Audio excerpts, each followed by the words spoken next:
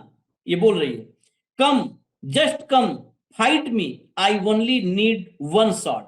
ये गन ली है, करिए, come, just come and fight me, I only need 1 shot. I come every night, I come with this every night. मैं हर रात आती हूं, और हर रात जो है ये लेकर के आती हूं। I will bring my children, I will bring my husband, we will never leave the battle field, not in any way. मैं अपने बच्चों को लाऊंगी, मैं अपने पति को लाऊंगी, लेकिन हम कभी भी युद्ध भूमि नहीं छोड़ेंगे, नॉट इन एनी वे, किसी भी कीमत पर नहीं छोड़ेंगे। Our forces on the battlefield, we are in the city square, the mosque and the streets every night. हमारी फौजें युद्ध भूमि में हैं, और हम we are in the city square, और हम शहर के चौराहों पर हैं, मस्जिदों में हैं, गलियों में हैं, हर रात। We have got their backs, we kiss their hands. ये किसी भी देश में, हमारे देश के नहीं है, लेकिन आप इस खाली ये पूरा का पूरा पढ़ने पर एक अंदर से अजब मतलब अलग सा वो आ रहा है। We we're we have got we're their back और we kiss we're their hand. ऐसा ऐसा लग रहा है कि जैसा कोई वीर रस की कविता सुन रहा हो। एग्जैक्टली मतलब सुनने वालों के इसमें पूर्ण आ जाता है। ये तो वो लोग कर रहे हैं वहां पे। ये जज्बा देखिए। फिर मैंने कहा युद्ध ईरान अपनी अस्मिता के लिए लड़ रहा है, और जब कोई अस्मिता के लिए लड़ता है तो फिर वो शब्द है कि मेरे पति मेरे बच्चों को लेके बैटलफील्ड पे आऊंगी, युद्ध भूमि छोड़ने के लिए।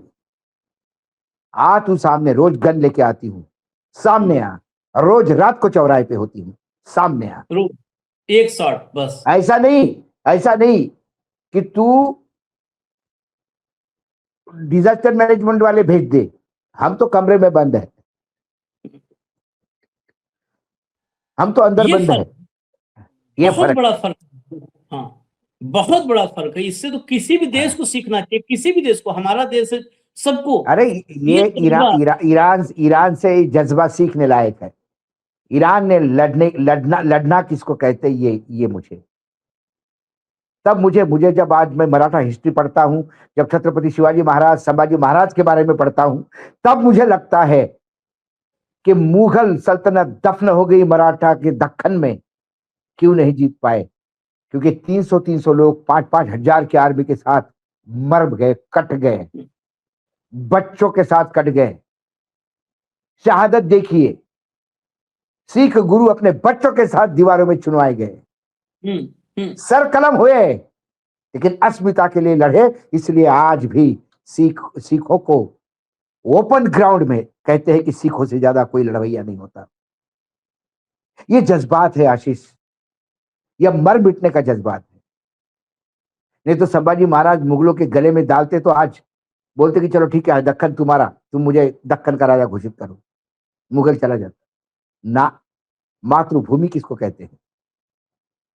ये मातृभूमि वाकई, ये देख करके विजुअल, और कहीं नहीं, ये कई परसेप्शन को, कई प्रोपोगेंडा को ये एक महिला ने कई प्रोपोगेंडा खत्म किया है। जो आतंकियों का रिजिम है या आतंकी बैठे हैं ईरान में, ध्वस्त कर दिया। ये वेस्टर्न मीडिया का एक, देखिए डीप स्टेट लाने के पहले ये ऐसा प्रोपोगंडा करते हैं। हमारे देश में नहीं हुआ, हमारे देश में नहीं हुआ। आज सारा देश कहता है कि मनमोहन सिंह की सरकार कितनी बढ़िया थी, इकोनॉमी कितनी बढ़िया थी, सब कुछ कैसा चल रहा था, लेकिन उस सरकार को बदनाम करने के लिए किया। सब लोग आ गए। ये डीप स्टेट का एक प्रोपोगंडा था जिसमें एक देश उलझ गया। ईरानी नहीं उलझ गए, वो जानते हैं प्रोपोगंडा कैसा, इसलिए डीप स्टेट का फॉर्मूला फेल हो गया। वही तो मैं कहता हूं कि ईरानियों ने यह भी दिखा दिया कि जो दुनिया भर के शोध है, कोई भी जाकर के चेक करेगा कि ईरानियों के आईक्यू को बिल्कुल टॉप लेवल के जो आईक्यू जहां का है उनमें रखा जाता है, वो समझदार थे। ये अमेरिकी हर देश में अपना मोहरा जो बिठाना चाहते हैं और हर जगह कामयाब भी हुए, ईरान में फेल हो गए। सब फेल हो गए, मुंह की खाए, सुबह दोपहर शाम 3 टाइम थप्पड़ खा रहे हैं, 3 टाइम दवाई जैसे खा रहे हैं। और बीच बीच में दोपहर को चाय और बिस्कुट भी मिल जाती है। चलिए, इजाजत दीजिए, हमें इजाजत दीजिए। आप देखते रहिए न्यूज लॉन्चर पर सारी अपडेट्स। हम कोशिश करते कुछ भी न छूटे, जो महत्वपूर्ण है, महत्वपूर्ण जो है, जो पूरे वर्ल्ड ऑर्डर को, पूरे ग्लोब को प्रभावित करेगा, वो कुछ भी छूटे ना। धन्यवाद भाऊ, बहुत बहुत धन्यवाद। नमस्कार।